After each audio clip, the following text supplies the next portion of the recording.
Faceless YouTube channel স্বপ্ন বনাম বাস্তবতা। আসসালামু আলাইকুম, আমি মুরাদ আছি আপনাদের সাথে। আশা করি ভালো আছেন, সুস্থ আছেন। তো আজকে ইউটিউব চ্যানেলের যেই বাস্তবতা রয়েছে সেটি নিয়ে কিন্তু আপনাদের সাথে আলোচনা করতে চলে আসলাম। 2023 বা 24 সালে ইউটিউব অটোমেশন করে হয়তো বা অনেকেই রাতারাতি বড়লোক হওয়ার গল্প শুনেছেন, যেই গল্পটা হয়তো সত্যি ছিল। তবে 2026-এর বর্তমানে এই জায়গায় এসে দাঁড়িয়ে আপনি যদি সেম চিন্তা করেন তাহলে কিন্তু আপনি বোকার স্বর্গে বাস করছেন। আর আমি তো বলবো, আপনি শুধু আপনার জীবন থেকে সময় নষ্ট করছেন না, এই সময় এসে যদি সেই পুরোনো ধাঁচে কন্টেন্ট ক্রিয়েট করতে চান বা করে থাকেন তাহলে আপনি আপনার লাইফটাই ধ্বংস করে ফেলছেন। কেননা সম্প্রতি বেশ কিছু চ্যানেল রয়েছে যেগুলোর ভিউজ ছিল 4.7 বিলিয়ন, নট মিলিয়ন, এটা বিলিয়ন। এত বড় একটি চ্যানেল যেগুলোকে ইউটিউব কোনো ধরনের কোনো রকম স্ট্রাইক ছাড়াই কিন্তু তাদের প্ল্যাটফর্ম থেকে রিমুভ করে দিয়েছে। সো চিন্তা করে দেখেন একবার, 4.7 বিলিয়নের যে চ্যানেলগুলো রয়েছে সেইগুলোকে রিমুভ করে দিয়েছে। সেখানে আপনি যদি শুধু এআই এর উপর ডিপেন্ডেবল হয়ে নিজের ভিডিও তৈরি করেন তাহলে কি হতে পারে? আপনি কি কখনো একবারও চিন্তা করে দেখেছেন কেন এমন হলো? আর আপনি যদি সত্যি ইন্টারন্যাশনাল ডলার ইনকাম করতে চান এই ইউটিউব প্ল্যাটফর্ম থেকে, তাহলে আপনাকে অবশ্যই অথেন্টিক কন্টেন্ট পলিসি যেটি রয়েছে এটি সম্পর্কে জানতে হবে। আর আজকের ভিডিওতে আমরা সেটাই দেখাবো। ইউটিউবের নতুন ঝাড়ু অভিযান, যেটা অথেন্টিক কন্টেন্ট। অনেকেই ভাবছেন ভিডিও তো কপিরাইট ফ্রি, তাহলে সমস্যা কোথায় এখানে, তাই না? সমস্যা রয়েছে। সমস্যা এখানে রয়েছে, সেটা হচ্ছে যে ইউটিউবের পলিসি অথেন্টিক কন্টেন্ট, এই দুইটি শব্দের ভেতরেই। আগে শুধু রিপিটেটিভ কন্টেন্ট চেক করা হতো, কিন্তু বর্তমানে ইউটিউবে পুরো চ্যানেলের প্যাটার্নটাকে কিন্তু চেক করা হচ্ছে এই 2026 সালে এসে।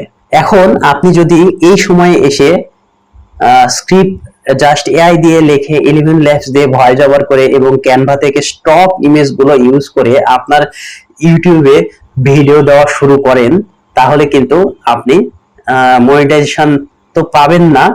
আবার যদিও পেয়ে যান তাহলে কিন্তু লং টাইমের জন্য এখানে সাস্টেন করতে পারবেন না। কেননা ইউটিউব অ্যালগোরিদম এইভাবেই ট্রেন হচ্ছে যে আপনার এই চ্যানেলটাতে আসলে মানুষের ছোঁয়া রয়েছে কিনা, নাকি পুরোটাই এআই কন্টেন্টের ভাইব দিচ্ছে, এই জিনিসটা কিন্তু তারা চেক করছে। সো এই জায়গাতে কিন্তু আপনি তাদের অথেন্টিক কন্টেন্ট যে পলিসিটি রয়েছে সেখানে কিন্তু ধরা খেয়ে যাবেন।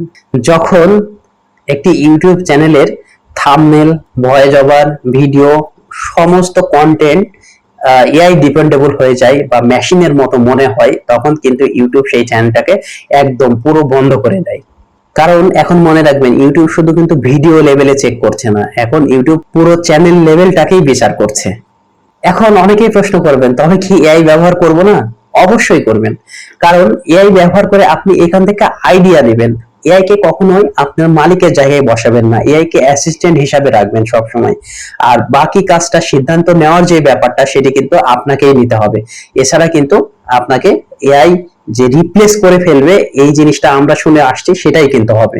2026 সালে এসে আপনার চ্যানেলে কিন্তু একটা নিজস্ব কণ্ঠস্বর থাকতে হবে, একটা, যাতে করে দর্শক বোঝে এটি মেশিন দ্বারা পরিচালিত নয়, এটি একজন মানুষই পরিচালনা করছে।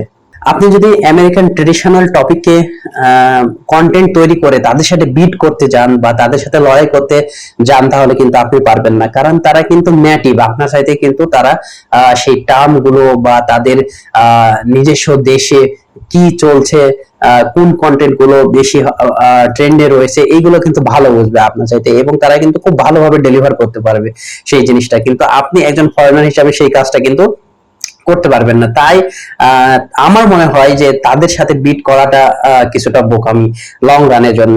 তাহলে এখন আপনি কি করতে পারেন? আপনি কিন্তু এখানে আপনার তুলনামূলক ভিডিও যেগুলো রয়েছে সেগুলো ক্রিয়েট করে তাদের সাথে কিন্তু তুলনা করে, যেমন আমেরিকা বনাম বাংলাদেশের যেই জীবন যাত্রার খরচ বা লাইফ স্টাইলের যে ডিফারেন্সটা রয়েছে, এইগুলো কিন্তু আপনি তুলে ধরে আপনার কন্টেন্ট গুলো তৈরি করতে পারেন। তাহলে কিন্তু তাদের চাইতে আপনার কন্টেন্টের কোয়ালিটি বা মানটা ভালো হবে। অথবা আপনি এমন কোনো টপিকের উপর কন্টেন্ট তৈরি করেন যেখানে এভারগ্রিন কন্টেন্ট, হ্যাঁ, সবাই এখানে বিট করতে পারে। সো মাঠ সবার জন্য উন্মুক্ত, এখানে যে যার ক্রিয়েটিভিটি দেখাতে পারবে সেই কিন্তু উইন হবে। তবে এই ভিডিওটি শেষ করার আগে নিজেকে একটা প্রশ্ন করুন, আপনি যদি কাল ভিডিও বানানো বন্ধ করে দেন আর আপনার জায়গাতে যদি একটা রোবটকে বসিয়ে দেওয়া হয়, তাহলে কি আপনার অডিয়েন্স বুঝতে পারবে যে এইটা একটা রোবট, আপনি নন? যদি আপনার উত্তরটা না হয়, তাহলে কিন্তু আপনি ভয়ানক বিপদের ভিতরে রয়েছেন। কারণ আপনার কাজ হতে হবে অনন্য এবং আপনার চিন্তা হতে হবে নিজস্ব, যেটা এআই দ্বারা সম্ভব না। তাই যদি উত্তরটি না হয়ে থাকে, যে আপনাকে যদি ডিটেক্ট করতে না পারে আপনার অডিয়েন্স, আপনার জায়গাতে যদি একটা একে বসিয়ে দেওয়া হয়, যদি আপনার মতোই অ্যাক্ট করে, তাহলে কিন্তু সেটা কি হবে, যে কিছুটা ভয়ানক হবে আর কি। তাই নিজেকে এমন উচ্চতায় নিয়ে যান যেখানে এআই আপনাকে রিপ্লেস করতে পারবে না, এআইকে জাস্ট অ্যাসিস্ট্যান্ট হিসাবে কাজে লাগাতে পারবেন। তাই আজকের ভিডিও এতটুকুই। ভালো থাকুন আর নিজেকে অথেন্টিক রাখুন। ধন্যবাদ। আর চ্যানেলটি সাবস্ক্রাইব করে পাশেই থাকুন।